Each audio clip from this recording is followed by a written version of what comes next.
el refrán de güey. Ya entrando a las puertas de viento.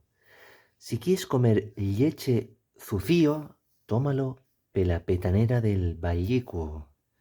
Muy bien, aquí tenemos varias cosas. Lo primero de todo, la torna en castellán sería si quieres tomar leche desnatada o sin la nata, tómala por la boca del odre. El odre.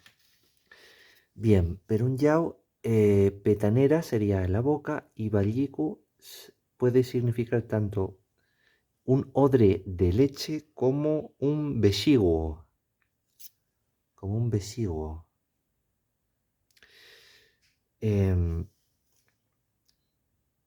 el besiguo permite llevar, o sea, para llevar la leche o para amasar la leche, para sacar la nata.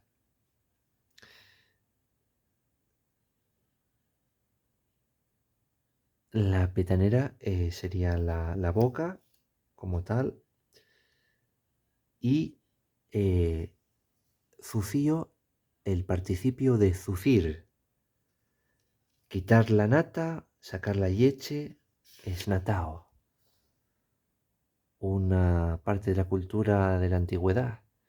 Ya bien a ser extraño a topar odres de piel. Posiblemente el origen del queso y los productos lácteos. ¿Qué te parece el refrán de güey?